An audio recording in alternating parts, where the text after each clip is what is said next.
10 गुना बच्चों को उसके अंदर बुलाएंगे और जल्दी ही सीटी का परीक्षा भी होगी। बैठक में एक हमारा जो विषय था कि बैठक में हरियाणा लॉजिस्टिक वेयर हाउस और रिटेल नीति 2019 के विस्तार को भी स्वीकृति प्रदान की गई है।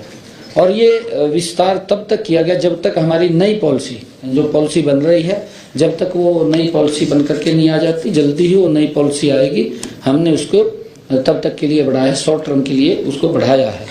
निजी क्षेत्रों के निवेश के साथ साथ लॉजिस्टिक, वेयर हाउसिंग और रिटेल क्षेत्रों में पीपी निवेश को ये आकर्षित करना है। पीपी मोड के ऊपर वो बनेंगे, ऐसा आज उसको स्वीकृति दी है।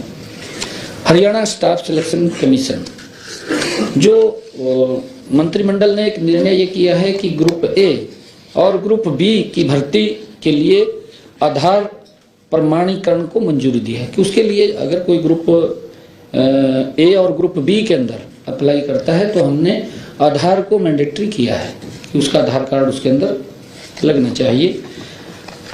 HPSC पोर्टल पर विभिन्न पदों के लिए पंजीकरण प्रक्रिया के दौरान आधार प्रमाणीकरण होगा, ये हमने अनिवार्य उसके अंदर किया है। इससे जो धोखाधड़ी करने वाले उम्मीदवारों पर अंकुश लगेगा।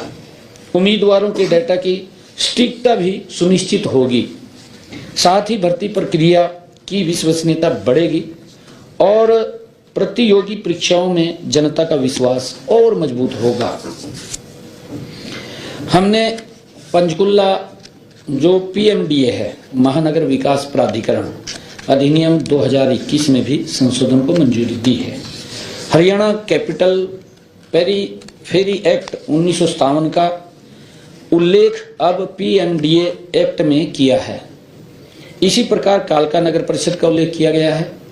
पंचकुला महानगर विकास प्राधिकरण की स्थापना PMDA अधिनियम 2021 के तहत की गई है, जिसका उद्देश्य पंचकुला महानगर क्षेत्र में निरंतर, सतत और संतुलित विकास को बढ़ावा देना है। हमने मंत्रिमंडल की बैठक में यह भी निर्णय किया है कि मानव संसाधन प्रबंधन प्रणाली HRMS प्रशासन नीति 2024 के प्रारूप को भी मंजूरी दी है।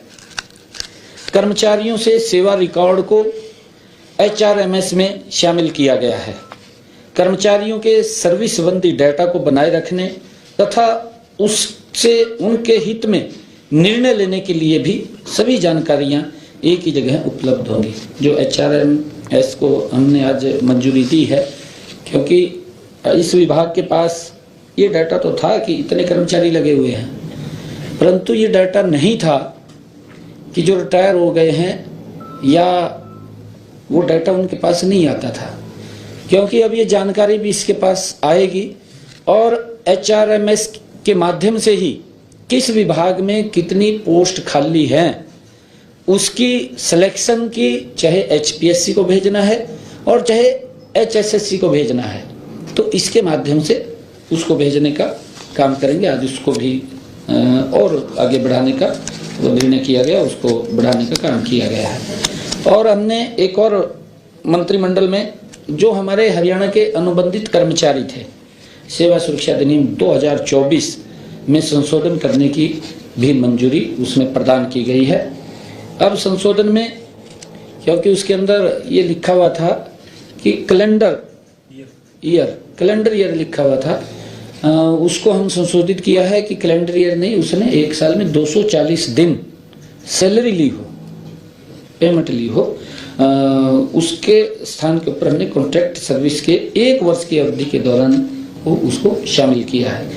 यह निर्णय जो अनुबंध आधार पर लगे कर्मचारियों के अनुरोध पर सरकार ने किया है।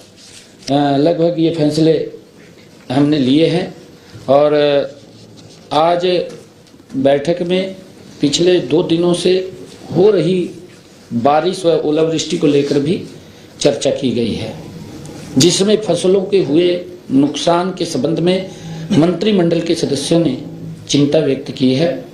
प्रारंभिक आंकलन में तोशाम, भवानीखेड़ा, लोहारू, फतेहाबाद, रतिया, भट्टूकला, नारनौंद, हांसी, महेंद्रगढ़, कनीना, हथीन, बावल क्षेत्रों में बारिश व ओलावृष्टि से फसलों को नुकसान की संभावना है।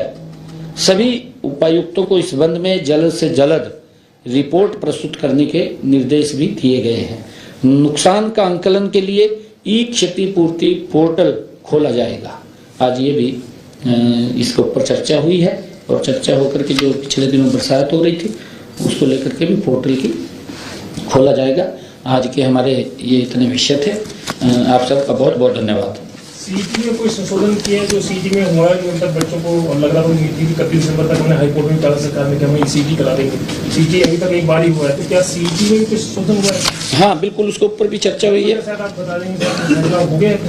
फैसला हो गया है, बैठक में मंत्रिमंडल की बैठक में फैसला हुआ है और उसको जल्दी ही, क्योंकि ग्रुप सी और डी पदों की भर्ती के लिए सामान्य पात्रता परीक्षा सीईटी शुरू की थी। सामाजिक आर्थिक आधार पर हरियाणा आदिवासियों को 5% अतिरिक्त अंक देने की शर्त को हटा दिया है, क्योंकि हमारे कुछ लोग भर्ती रोको गहन के लोग वो कोर्ट में चले गए, क्योंकि वो बड़ा वो तो देते हैं हमारे जो विपक्ष के साथी हैं, परंतु कोर्ट में चले गए कि गरीब आदमी को 5 नंबर का लाभ नहीं मिलना चाहिए और कोर्ट ने उसकी बात को सुनकर के उसको खारिज कर दिया है। तो हमने आज उससे हटा दिया है, 5 नंबर वो नहीं देंगे क्योंकि माननीय कोर्ट ने कहा है। और संशोधन के अनुसार यह नीति पुलिस सेवा, कारगर और गृह रक्षक आदि के पदों सहित ग्रुप सी पदों पर भी सीधी भर्ती के लिए लागू होगी, जिसमें शिक्षण पद, भूतपूर्व अग्निवीर और ग्रुप डी के पद शामिल नहीं होंगे, जिनके लिए न्यूनतम शैक्षणिक योग्यता हरियाणा ग्रुप डी कर्मचारी अधिनियम 2018 के तहत मैट्रिकुलेशन से कम है।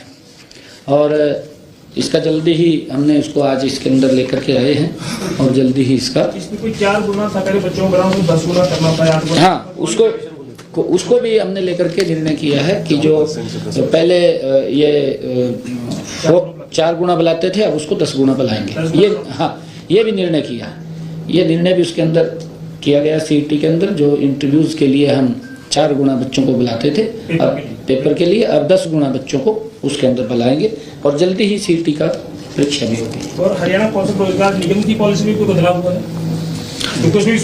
वो मैंने बता दिया आपको, हरियाणा कौशल रोजगार नहीं, उसको डेफर किया, एक को डेफर किया ना, मैंने बताया भी 30 इसके अंदर हमने एक को डेफर किया। वो उसके अंदर कुछ और अमेंडमेंट की जरूरत थी, डिटेल प्रेस नोट भेजा है। हाँ, उसके अंदर हमने उसको डेफर किया है।